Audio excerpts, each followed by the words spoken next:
Hallucination में नहीं आएगा, ना ये विजुअल हेलुसिनेशन है या कोई और हेलुसिनेशन नहीं, ये उसको मिस इंटरप्रिटेट कर रहा है, चीज़ वहाँ है लेकिन वो देख कुछ और रहा है। अच्छा, हेलुसिनेशन क्या होता है, उसमें फिर टाइप्स हैं, ऑडिटरी हेलुसिनेशंस होते हैं, फिर विजुअल हेलुसिनेशंस होते हैं, टेक्टाइल हेलुसिनेशंस होते हैं। हेलुसिनेशंस में ये होता है कि उसको वो चीज़ें फील, वो आवाज़ें या वो चीज़ें दिखाई दे रही होती है जिसका कोई होता ही नहीं, यानी कि अगर मैं दीवार है यहाँ और कुछ है ही नहीं तो मैं कह रही हूँ कि मुझे यहाँ बंदा नज़र आ रहा है, तो ये है विजुअल हेलुसिनेशन। लेकिन अगर कोई चीज़ पड़ी है और मैं कह रही हूँ ये चीज़ जो है ना बंदा है, तो ये इल्यूजन है, इन दोनों में फ़र्क है। नेक्स्ट करिएगा। अच्छा, फिर इसी में हमारे पास आता है डीपर्सनलाइजेशन, डीरियलाइजेशन, यानी कि ये जो परसेप्शन है, बहुत सारे हमारे पास कुछ पेशेंट्स आते हैं जो पीटीएसडी में हो या एक्सट्रीम एंजाइटी में हो, तो वो ऐसे कहते हैं जैसे मुझे लगता है कि मेरे आसपास के लोग मर गए हैं, मुझे ये दुनिया ख्वाब लगती है, या फिर उन्हें लगता है मैं मरा हुआ हूँ, मैं मरा हुआ हूँ, ये दुनिया जी रही है। तो ये डीपर्सनलाइजेशन और डीरियलाइजेशन है। ये वैसे थोड़ा सा एडवांस है, इसको मतलब आपको नॉलेज होनी चाहिए कि ये भी चीज़ें जो है ये हमारे परसेप्शन में आती हैं। फिर डिसोसिएशन है कि पेशेंट थोड़ी देर के लिए उस सिचुएशन से डिसोसिएट कर जाता है, जैसे कन्वर्जन में अक्सर होता है, खुद को पहचानने से इनकार कर देंगे, दूसरे को पहचानने से इनकार कर देंगे, तुम कौन हो, फिर थोड़ी देर बाद घर वाले कहते हैं नॉर्मल भी हो जाता है, तो वो उस एंजाइटी के टाइम पे स्केप करता है और डिसोसिएट हो जाता है। तो इसको भी हम परसेप्शन में रखेंगे कि वो कैसे परसीव कर रहा है चीज़ों को। नेक्स्ट करिएगा। अच्छा, फिर मैं वही बात करूंगी, हेलुसिनेशंस पे थोड़ा सा मैं बात करूंगी कि हेलुसिनेशंस तो हमें समझ आ गई कि भाई हमें कोई चीज़ ऐसी नजर आए जो कि हकीकत में मौजूद ना हो। अब सीडो हेलुसिनेशंस क्या होती है? सीडो हेलुसिनेशंस ऐसे होते हैं, आवाज़ें तो आ रही हैं मुझे कानों में, लेकिन वो मेरे दिमाग से आ रही है, बाहर से नहीं आ रही। सीडो हेलुसिनेशन ये है, यानी कि वो चीज़ तो है लेकिन पेशेंट एक्सेप्ट करता है कि वो बाहर से नहीं है, वो अंदर, मेरे अंदर से है। हेलुसिनेशन में वो कहता है कि वो मानता ही नहीं, हम उससे अगर कहते हैं कि आपको आवाज़ें आ रही हैं, कहाँ से आ रही हैं, तो वो कहता है कहीं बाहर से आ रही हैं, मुझे नहीं पता कहाँ से आ रही है लेकिन आ रही हैं। लेकिन सीडो हेलुसिनेशन वो ये बात समझता है कि भाई मुझे आवाज़ें तो आ रही है लेकिन मेरे इनर हेड से। जैसे कभी किसी आप पेशेंट से पूछे तुम्हें कानों में कोई सीटी या शोर की आवाज़ आती है, वो कहेगा हाँ मुझे सीटी और शोर की आवाज़ आती है। किसी पेशेंट से आप कहेंगे आपको कोई आपके दम बात कर रहा हो, कहते हैं हाँ हमारी सोच आवाज़ बन के बात कर रही है। तो ये भी हेलुसिनेशन का एक टाइप है। लेकिन ये डिप्रेशन और डिसोसिएशन, कन्वर्जन, यानी कि जो हमारे न्यूरोटिक डिसऑर्डर्स हैं उनमें कॉमन होता है। साइकोसिस में प्योर हेलुसिनेशंस मिलती है हमें। ठीक है, नेक्स्ट करिएगा। अच्छा, नेक्स्ट करें। अच्छा, फिर है कॉग्निशन, यानी कि थिंकिंग स्टाइल, आपका सोचने का तरीका कैसा है।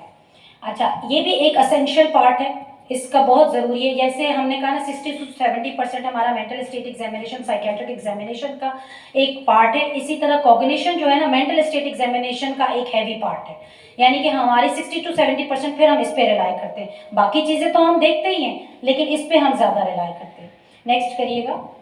अच्छा, इसमें क्या चीज़ें आती हैं? इसमें आती है ओरिएंटेशन, ठीक है, फिर आती है मेमोरी, अटेंशन एंड कंसंट्रेशन और लैंग्वेज, यानी कि हम इसमें पेशेंट से पूछते हैं ओरिएंटेशन, टाइम, प्लेस, पर्सन। क्यों पूछते हैं? पहले तो हमें पता हो कि ओरिएंटेड है ताकि हम उसको ऑर्गेनिक डिसऑर्डर्स से जो है डिफर कर सकें। अच्छा, जो हॉस्पिटल में पेशेंट एडमिट होते हैं अक्सर वो जो है ना टाइम गलत बताते हैं या दिन गलत बताते हैं, तो उसमें कोई परेशानी वाली बात नहीं है, वो इसलिए उसको फिर दोबारा रीचेक किया जा सकता है। उसमें बात ये कि एक बंदा एक ही जगह रह रहा है, मतलब उसको अंडर वन रूफ है, तो उसको दिन गुजरने का या टाइमिंग का एहसास नहीं होता, इसलिए वो कहीं हो सकता है कि आपको गलत बताए। लेकिन अगर आप उसको बताएंगे आज ये दिन है, आज ये तारीख है, आप उसको अगले दिन पूछेंगे तो वो आपको सही डेट और सही दिन और टाइम बताएगा। लेकिन अगर जैसे बहुत दिनों के बाद पूछे तो हो सकता है वो मंथ्स में और डेज में आपको आगे पीछे कर दे, लेकिन वो ईयर बता देगा, मौसम बता देगा ठीक से। यहाँ ओरिएंटेशन में ये वाली चीज़ थोड़ी जहन में रखिएगा। बाकी वैसे जैसे ओपीडी बेसिस पे अगर कोई पेशेंट आता है और आप उससे ओरिएंटेशन पूछते हैं तो उसमें आप टाइम, प्लेस, पर्सन तीनों चीज़ें पूछेंगे, और मौसम कैसे, कौन सा है, दिन कौन सा है, ये सारी चीज़ें पूछेंगे। सिर्फ इसको ऑर्गेनिक डिसऑर्डर्स से मतलब डायग्नोज करने के लिए। फिर है मेमोरी। मेमोरी ये नेक्स्ट करिएगा, इससे भी नेक्स्ट करिएगा। अच्छा, मेमोरी से इसके आगे चलिएगा। मेमोरी, अब हमारे पास तीन तरह की मेमोरीज होती हैं, एक होती है इमीडिएट मेमोरी, एक होती है शॉर्ट टर्म मेमोरी, एक होती है long term memory. Immediate memory है जैसे अभी हमने किया, ये इमीडिएट मेमोरी है, आपने मुझसे अभी बात की, मैं अभी यहाँ आई हूँ, ये इमीडिएट मेमोरी है। शॉर्ट मेमोरी ये होती है कि इसका थोड़ा टाइम होता है डेज का, यानी कि आपके विद इन आवर्स से लेकर डेज, का टाइम होता है, यानी कि 1 हफ्ते पुरानी बात हो गई, 2 दिन पहले की बात हो गई, 1 रात पहले की बात हो गई, ये शॉर्ट टर्म मेमोरी है। लॉन्ग टर्म मेमोरी साला साल होती है, मतलब मंथ्स टू ईयर्स, पिछले महीने क्या किया, पिछले साल, 10 साल पहले, ये लॉन्ग टर्म मेमोरी है। अब मेमोरी भी हम पूछते हैं, हम मेमोरी को भी असेस करते हैं। नेक्स्ट करिएगा। अब मेमोरी को कैसे असेस करते हैं? मेमोरी के असेस करने के कई तरीके होते हैं, लेकिन जो हम एग्जामिनेशन उस वक्त कर रहे होते हैं उसमें ये होता है, पहले तो रजिस्ट्रेशन करवाते हैं, यानी कि कोई भी 3 ऑब्जेक्ट्स लेकिन वो एक दूसरे से मिलते ना हो, जैसे आसमान, ताला, बिल्ली, मतलब ये तीनों एक दूसरे से मिल नहीं रहे, तो हम उसको याद कराएंगे कि ये 3 चीज़ें याद रखो, हम कुछ देर के बाद आपसे पूछेंगे। फिर आप उससे कुछ देर के बाद पूछें, 5-10 मिनट के बाद, अगर वो रिकॉल कर जाता है तो उसका मतलब उसकी इमीडिएट मेमोरी बेहतर है। कल रात आपने क्या खाया, कल रात आप कहाँ गए थे, तो वो आप उससे पूछेंगे, ये है आपकी शॉर्ट टर्म मेमोरी, वो रिकॉल करेगा। अच्छा, कब ओपीडी में क्योंकि हमें शॉर्ट टर्म का नहीं पता चलता, तो हमें उनके जो घर वाले हैं वो अगर उनके साथ बैठे हैं तो वो हमें ओके कर सकते हैं कि ये सही बता रहे हैं या नहीं। लॉन्ग टर्म मेमोरी में आप उनसे पूछ सकते हैं शादी कब हुई, बच्चे कब हुए, कोई ऐसे इवेंट्स, मेजर इवेंट्स जो इंसान भूल नहीं सकता, तो इस तरह की आप चीज़ें पूछें तो वो आपको बताएगा। ये लॉन्ग टर्म मेमोरी इस तरह हम असेस करते हैं। ठीक है, नेक्स्ट। अच्छा, फिर थोड़ा पीछे करिएगा, पीछे चलिएगा। हाँ, अब है अटेंशन एंड कंसंट्रेशन। पेशेंट आपके पास आया है, वो किस तरह है, अटेंटिव है, कंसंट, पहले तो आपने ओरिएंटेशन देखी, मेमोरी देखी, अब अटेंटिव है भी या नहीं है, वो आपकी बात सुन रहा है, समझ रहा है या नहीं समझ रहा।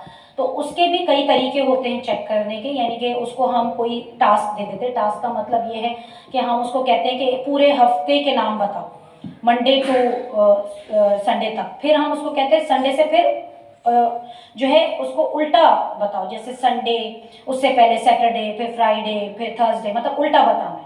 अगर वो इसको सही करता है तो इसका मतलब है वो अटेंटिव है। ठीक है। दूसरा, कंसंट्रेशन कैसे चेक करते हैं हम, जैसे सीरियल 7 कहते हैं। सीरियल 7 का तरीका ये है कि आप उसको कहें कि 100 में से 7 निकाल दें। अब तरीकेकार यूजुअली हम इस तरह करते हैं कि पेशेंट को इस तरह कहते हैं कि आपको फ़र्ज़ करें 100 रुपये मिले हैं, आपको कहा है कि आप जाके 7 रुपये की चीज़ ले आएँ, तो कितने बचेंगे, तो वो आपको उसी वक्त कैलकुलेट करके बताएगा। अगर उसकी कंसंट्रेशन ठीक होगी तो वो आपको बताएगा। फिर आप दोबारा उसको इस तरह 5 टाइम्स करें, यानी कि उसने कहा 93 रुपये बचेंगे, फिर आप उसको कहें फिर 7 निकाल दो, फिर वो आपको बताएगा, फिर कहो 7 निकाल दो, फिर 7, इस तरह 5 दफ़ा करना है। अच्छा, कुछ लोगों की कैलकुलेशन बहुत वीक होती है, तो फिर हम सीरियल 3 भी करते हैं। डिपेंड्स कि आपका पेशेंट जो है वो किस उसका है, कहाँ से आया है। यूजुअली 100-7 ईजी है, लेकिन जिनका कॉग्निटिव इम्पेयरमेंट होती है, जैसे शिज़ोफ्रेनिक बहुत लंबे अरसे तक चलते हैं, या लो आईक्यू के लोग होते हैं, वो अटेम्प्ट नहीं कर पाते। ठीक है, अब नेक्स्ट करिएगा। नेक्स्ट, अच्छा, अब आती है इनसाइट। नेक्स्ट करिएगा। इनसाइट जो है ये, इसमें हम ये देखते हैं कि जो हमारे पास आया है या जिसको लेकर आए हैं उसको शऊर है कि वो कहाँ आया है, क्यों आया है, क्यों मुझे लाया गया है, मैं किसको दिखा रहा हूँ और मुझे है क्या। लेट्स सपोज अगर वो डायग्नोज हो जाता है तो क्या उसको ये पता है कि मुझे बीमारी कौन सी है, किस नौयत की बीमारी है, और मुझे किस चीज़ की दवाइयाँ दे रहे हैं, मैं ये क्या चीज़ है, ये होती है इंसाइट। अच्छा, इसमें इंसाइट की ग्रेडिंग्स होती हैं। अच्छा, कुछ लोग आपको ऐसे पेशेंट्स मिलेंगे जो कहते हैं कि मैं बीमार हूँ, इतनी बात पे ओके कर देंगे, हाँ मैं बीमार हूँ, किस तरह के बीमार हो, हुआ क्या था, आगे नहीं बात करेंगे। तो इसका मतलब ये नहीं कि उसको इंसाइट है, उसका मतलब ये उसको पार्शियल इंसाइट है, पर पार्शियली वो उसको नहीं पता कि उसको इंसाइट है नहीं है। इसी तरह कुछ पेशेंट्स आपको ये भी कहेंगे कि भाई हाँ मुझे पता है मुझे बीमारी है क्योंकि मैं गुस्सा करता हूँ, लेकिन फिर गुस्सा करने के लिए इलाज की क्या ज़रूरत है, ऐसा इलाज क्यों, वो आपको ज़्यादा जवाब नहीं दे पाएंगे। फुली जिसको इंसाइट होती है ना, वो आपको हर बात का एक्यूरेट जवाब देगा, बताएगा। जैसे आपको कोई बीमारी हो जाती है, टाइफाइड हो गया, आप बताते हो ना कि भाई मुझे बुखार हुआ है, 14 दिन का मेरा कोर्स चलेगा, मैं ये दवा नहीं खाऊंगा तो मुझे नुकसान होगा, ये होती है इंसाइट। अगर एक बंदा है उसको कह रहे हैं बुखार हो गया है, दवा दे रहे हैं, पता नहीं क्यों दे रहे हैं, बस बुखार है इसलिए दवा दे रहे हैं, तो ये इंसाइट नहीं है।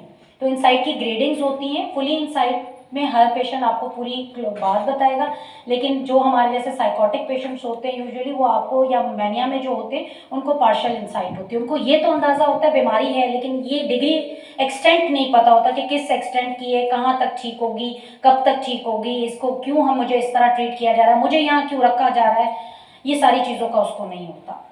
नेक्स्ट करें। अच्छा, फिर है जजमेंट। जजमेंट का मतलब है पेशेंट जो है या क्लाइंट जो है वो चीज़ों को कैसे जज कर रहा है ना, उसके फैसले कैसे हैं, उसकी अप्रोच कैसी है, उसका सेंस कैसा है।